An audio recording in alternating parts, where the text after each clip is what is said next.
नमस्कार, मैं रामकृष्ण शुक्ला। इस वक्त देश चुनाव के दौर से गुजर रहा है और उधर कर्नाटक की राजनीति में नया भूचाल आया हुआ है। इधर देश में चुनाव और उधर कर्नाटक में सेक्स स्कैंडल पर कोहराम। प्राइम मिनिस्टर नरेंद्र मोदी जिस कैंडिडेट के लिए प्रचार करने के लिए जाते हैं, उस कैंडिडेट के प्रचार के दौरान अपने घर की महिला कर्मचारियों के शोषण के आरोपों से वो घिर गया है। राष्ट्रपति में प्रज्वल रेवन्ना पर गंभीर आरोपों का पूरा सच।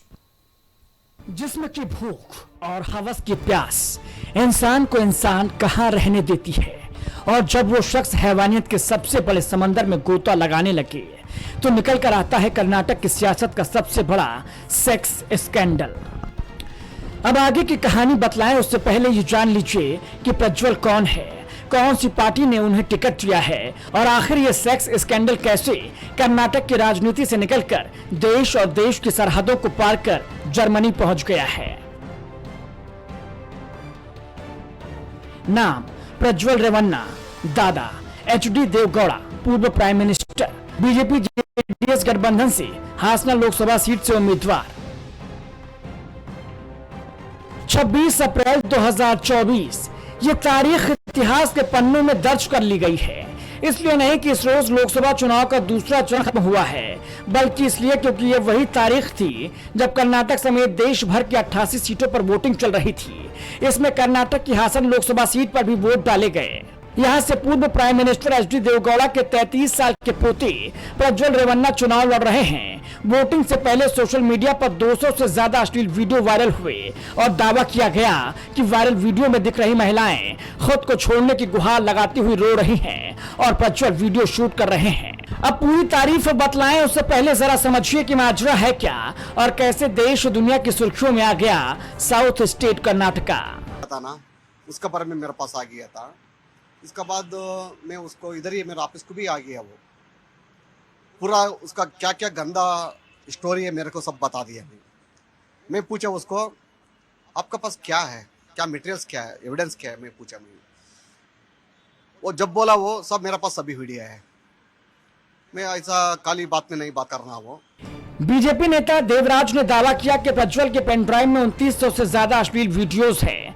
फिलहाल प्रज्वल विदेश में है। कहा जा रहा है कि वोटिंग के बाद वो जर्मनी रवाना हो गए। 33 साल के रेवन्ना आमतौर पर उम्र के इस पड़ाव पर लोग रोजी रोजगार करते हैं, लेकिन ऊपर वाले ने प्रज्वल को नवाजा पूर्व प्राइम मिनिस्टर एचडी देवगौड़ा के पोते के तौर पर। न दौलत की कमी न शोहरत की। फिर दादा और पिता के सियासी रसूख ने कर्नाटक की हासना सीट से सांसद बना दिया। इसके बाद एक और रहमत बरसी और बीजेपी जेडीएस अलायंस ने प्रज्वल को एक मर्तबा फिर से हासना से कैंडिडेट बना दिया। लेकिन प्रज्वल का इन सब से अलग एक वास्ता जिस्मानी भूख से है जो मिटने का नाम ही नहीं लेती। दरअसल रेवन्ना के घर काम करने वाली मेड ने 67 साल के एचडी रेवन्ना और उनके बेटे प्रज्वल रेवन्ना के खिलाफ 28 अप्रैल को केस दर्ज कराया है। महिला मेड ने अपनी शिकायत में आरोप लगाया कि एचडी रेवन्ना पत्नी के घर पर नहीं होने पर उसे और अन्य महिला कर्मचारियों को कमरे में बुलाते रहते हैं। अगली रिपोर्ट में बताएंगे बाप बेटे के जिस्मानी भूख का पूरा सच। देवगौड़ा के विधायक बेटे एचडी रेवन्ना और सांसद पोते प्रज्वल रेवन्ना के खिलाफ यौन शोषण मामले में एफआईआर दर्ज की गई है। ये एफआईआर उनकी कुक की शिकायत पर दर्ज की गई है। एफआईआर दरअसल होले नरासीपुर थाने में दर्ज हुई है। प्रज्वल रेवन्ना के घर में 6 महिला कर्मचारी काम करती हैं। उन्हीं में से एक महिला मेड के मुताबिक जब रेवन्ना की पत्नी घर पर नहीं होती थी तब वो स्टोर रूम में फीमेल स्टाफ को बुलाते थे और फल देने के बहाने गंदी हरकतें करते थे। साड़ी के पिन निकालकर यौन शोषण करते थे। वहीं जब महिलाएं किचन में काम कर रही होती थी तब प्रज्वल उनके साथ जबरदस्ती करते थे। महिला ने जहां तक दावा किया कि प्रज्वल उनकी बेटी को वीडियो कॉल कर फ्लर्ट करने की कोशिश करते थे। पुलिस ने महिला की शिकायत पर धारा 354A, 354D, 506, 509 में केस दर्ज किया है।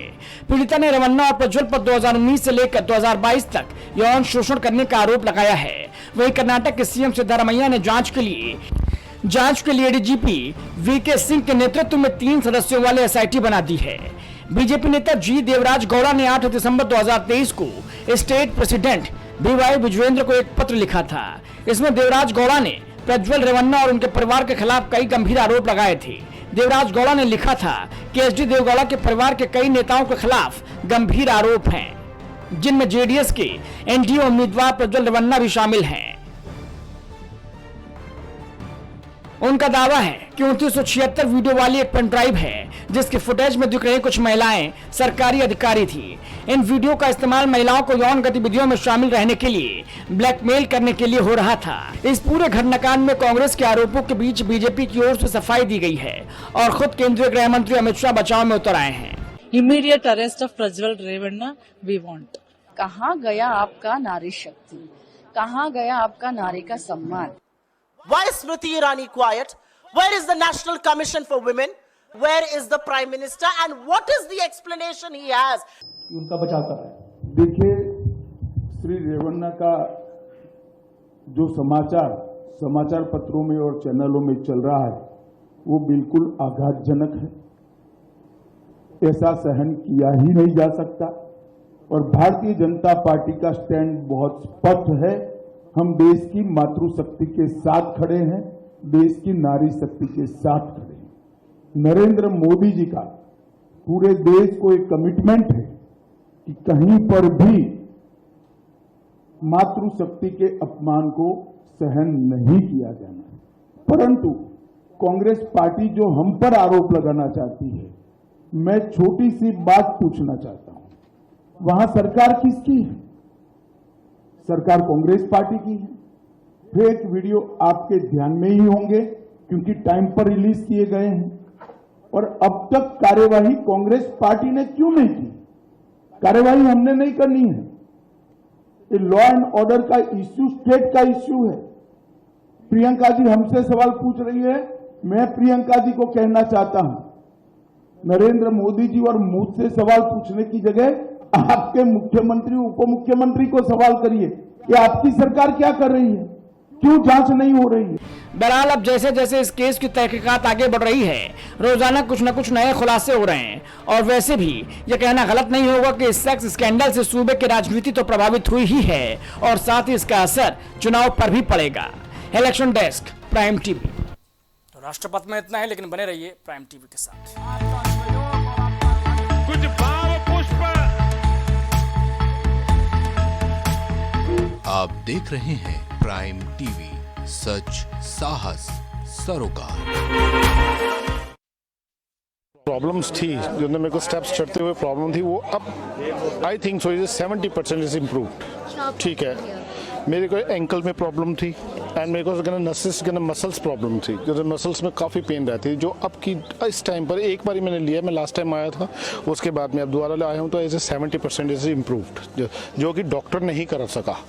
मैंने हाँ, मतलब मैं गंगा राम के हॉस्पिटल के डॉक्टर से तकरीबन 2 साल तक ये ट्रीटमेंट करा था कि उनको समझ ही नहीं आया ये प्रॉब्लम क्या है।